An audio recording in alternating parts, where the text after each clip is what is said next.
is just beliefs. And, we have to start questioning, where do our beliefs come from?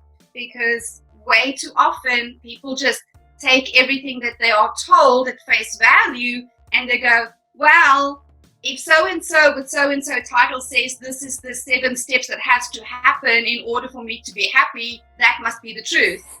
Except I've been watching people and they either don't take the 7 steps because they're stuck on step 1, or they take the 7 steps and they're still not happy. Yeah. And the fact of the matter is, it's all choice. Yeah. It's all choice. That's pretty deep. Look, I know you're aware it's Women's Month here in South Africa, and I got a couple of questions to ask you along those lines. You spoke about people putting themselves in a position where they're constantly just giving, and feeling that they have to give and give.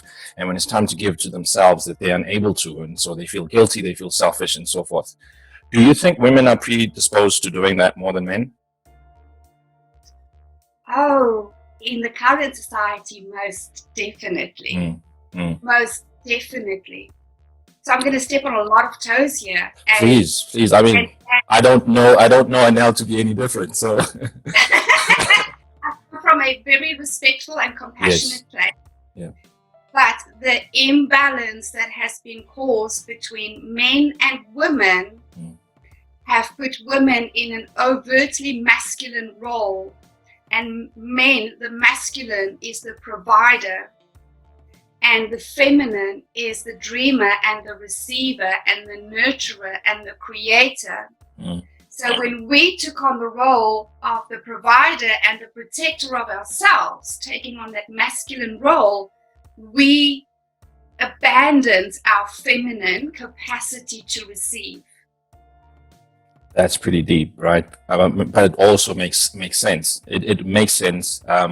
And I mean, I want to get a little bit deeper. I know you've not only worked on a new program and a new body of work, and you've based quite a bit of it on Carl Jung's work. So can you tell us a little bit about that, and then how we can start looking at how we can possibly apply that in our lives? Yeah, so I've been working with the alpha female, and for me at first it was a personality, and then I discovered no, it's way deeper than a personality. It is in fact an archetype, and an archetype is a specific energy signature. So it's a specific tone that we get to set in the world. Now, when we look at Carl Jung's work, the alpha archetype consists of 4 sub-archetypes, right? So this gets quite complex, so just bear with me. Thank you. But it is the lover, the queen, or the king, because it's for men and women. And then it's the warrior and the magician. Now, on the flip side of that, there is what they call the shadow archetypes. And what I've identified is these are really immature energy systems. So this is where we get stuck in our conditioning, because the current system needs us to be obedient, needs us to be disempowered, because it wants workers, right? So it didn't want us to mature. And the immature signature is the prostitute, the child, the victim, and the saboteur. So the work that I'm doing with women is to go from the immature or the shadow archetypes into the alpha archetype. Now, here's what women need to understand why this is so important. You set the tone. You set the tone not only for yourself, but everybody around you, including your children. So I want ladies to think of 2 tuning forks. So if you have 2 tuning forks in the space close together, and you flick the one that starts making a tone, you leave the other one, right? The other one starts vibrating until it's in harmony with this tone. Why is this important? Because if you do not love yourself, you are not on the frequency of love. You're on the frequency of fear.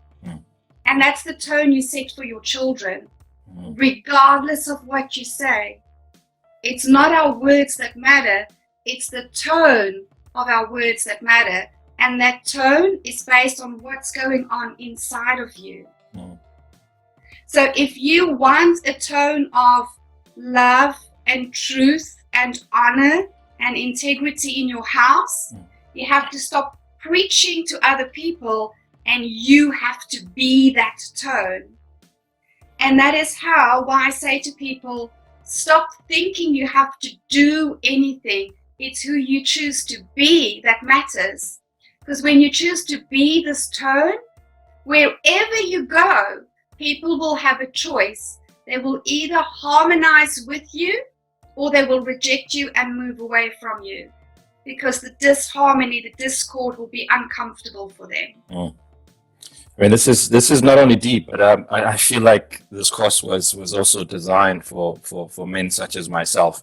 I know you've hinted that it's that you've designed it in such a way that men can also participate and gain a lot from it. To what extent would the program, or does the program, empower women versus men? It works exactly the same. So for the free version, the experience that I'm hosting next week, which is 5 days, that is delivered via email so that men can get content to that program as well. Okay. And it is, even though I talk about ladies and I talk about feminine, the exact same applies to men. Men need to also be in the lover archetype, where they are connected with earth, where they know their values and they don't sell out their values, right? They stay in integrity. They are kings. Kings decree through truth. Kings build empires. Warriors. The warrior has boundaries. The warrior has purpose. The warrior practices their craft. And the magician is the one that takes what matters to us and makes it physical matter, right? So men as much as women have to do this work. Really, really powerful work. Everything applies. The reason why the paid program is specifically based for women at this time is because I do a lot of sexual healing work with the ladies as well. Okay. We have been brought up in a culture where we have shamed ourselves sexually as ladies, and that does need to be healed for the women as well. And we do relationship work as well. So I bring my gentleman in, and he actually does a couple of sessions with the ladies as well, so that they can understand what it feels like to be in the presence of a man who values and respects women, the tone of his conversations, and so that they can understand as well that alpha love is not easy love. It's a commitment to being your best version self, for yourself first and foremost, but then also for your relationship. So this is where both partners are committed to continued personal work and personal improvement.